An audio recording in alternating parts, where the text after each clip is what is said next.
કચ્છ ગાંધીધામ પોલીસની કાર્યવાહી હાથ ધરવામાં આવી છે અને પોલીસે આરોપીનું રિકન્સ્ટ્રક્શન કર્યું છે। ગાંધીધામ બી ડિવિઝન પોલીસે આ કાર્યવાહી કરી છે। આરોપી ઇસ્માઇલ ઉર્ફે ઈસુડો ઇબ્રાહીમ ચાવડા તેમજ અસગર ઇસ્માઇલ ચાવડા અને જુબેર અકબર પઠાણ વિરુદ્ધ નોંધાઈ છે ફરિયાદ અને તે અંગે કાર્યવાહી હાથ ધરવામાં આવી છે। તો પોલીસ દ્વારા રિકન્સ્ટ્રક્શન પણ કરવામાં આવ્યું છે। तो कच्छ गांधीधामनी आ घटना सामे आवी छे ज्यां पोलीस द्वारा कार्यवाही हाथ धरवामां आवी छे। आ तमाम आरोपीओ अलग अलग गुनामां संडोवायेला छे अने आखी घटनानुं रिकन्स्ट्रक्शन करवामां आव्युं छे।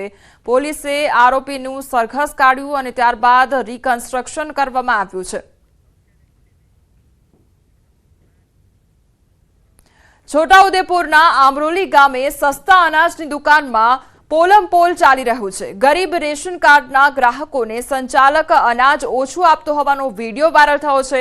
એક પરમિટ ઉપર 5 કિલો અનાજ ઓછું આપતા ગ્રાહકો પ્રશ્ન કરવા દુકાનદાર પાસે ગયા હતા તો દુકાનદારે અનાજના કટ્ટામાં અનાજ ઓછું હોવાની વાત કરી। ગરીબોને અપાતા રેશન કાર્ડના અનાજમાંથી કેમ આટલી કટકી કરાય છે તેવા સવાલો કરવામાં આવ્યા હતા। અગાઉ પણ આ દુકાન સસ્પેન્ડ કરાઈ હતી છતાંય ફરી એનું એ જ અનાજ કટકી શરૂ કરાતા પુરવઠા વિભાગ ધ્યાન આપે તેવી માંગ ઉઠી છે। એ દુકાનની અંદર 800 જેટલા પરમિટ છે તો એ 800 પરમિટ આજે જ્યારે 5 કિલો એક પરમિટ પાછળ જો એ વ્યક્તિ કાઢતો હોય તો આજે કેટલા હજાર ને કેટલા લાખનું મલમાં એ કોંભટ કહેવાય। આ તપાસવા ખૂબ વિનંતી કરું છું।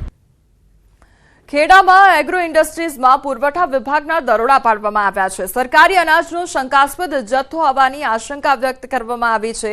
ગોડાઉનમાં સ્ટોક પત્રક ન હોવાનું સામે આવ્યું છે। ચોખા, ઘઉં અને બાજરીનું સ્ટોક પત્ર નહોતું। જિલ્લા પુરવઠા અધિકારી માતર મામલતદાર દ્વારા જેન્ટલ એગ્રો ઇન્ડસ્ટ્રીઝમાં દરોડા પાડવામાં આવ્યા।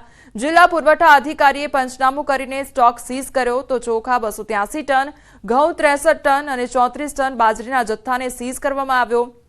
જેન્ટલ એગ્રો ઇન્ડસ્ટ્રીઝમાં ઘઉં, ચોખા અને બાજરીનો જથ્થો સરકારી જથ્થો છે કે નહીં તે તપાસ કરવા માટે સેમ્પલ લેવામાં આવ્યા છે।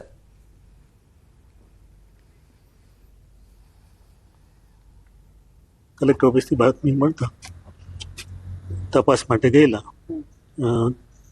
અને ત્યાં જે જથ્થો છે અનાજનો એની ચકાસણી કરેલી। એનું સ્ટોક પત્રક ન હોવાથી તમામ ઉપલબ્ધ જથ્થો સીઝ કરેલ છે અને સેમ્પલ લેવામાં આવે છે ઘઉં, ચોખા અને બાજરીના। ખેડા જિલ્લા પુરવઠા વિભાગને એક ફરિયાદ મળે છે કે માતર તાલુકાના મહેલજ ગામે આવેલ જેન્ટલ એગ્રો ઇન્ડસ્ટ્રીની અંદર કોઈ શંકાસ્પદ સરકારી જથ્થો હોય છે। સમગ્ર બાબતને લઈને પુરવઠા વિભાગ તેમજ માતર મામલતદાર દ્વારા સંયુક્ત દરોડો પાડવામાં આવ્યો હતો। દરોડા બાદ અહીં આગળથી જે ચોખા, ઘઉં અને બાજરીનો જે જથ્થો હતો તે જથ્થાના સેમ્પલ લેવામાં આવ્યા હતા। જ્યારે આ જગ્યાએ પહોંચ્યા ત્યારે તેના ઇન્ડસ્ટ્રીના જે માલિક હતા તેમની સાથે પૂછપરછ કરી ત્યારે તેઓ આ જથ્થો પોતે ટ્રેડિંગનો વેપાર કરતા હોય અને લાવવાનું જણાવ્યું પરંતુ તેમની પાસે કોઈ સ્ટોક પત્ર મળ્યો હતો। અત્યારે તમે જોઈ રહ્યા છો કે આ જે સેમ્પલ છે તે સેમ્પલ લેવામાં આવ્યું છે અને આ સેમ્પલ તેઓ આગળ ગાંધીનગર પૃથ્થકરણ માટે મોકલશે કે જથ્થો સરકારી છે કે કેમ, પરંતુ અહીં આગળ કોઈ પણ પ્રકારનું સ્ટોક મેન્ટેનન્સ મળીને આવતા અત્યારે પુરવઠા અધિકારી જે જથ્થો છે તે સીઝ કરવામાં આવે છે અને આગળ તેઓને સમગ્ર બાબતે તેઓએ ફરિયાદ નોંધી વધુ તપાસ હાથ ધરી છે। ઉમંગ પટેલ, ન્યૂઝ 18 ગુજરાતી, મહેલજ, ખેડા।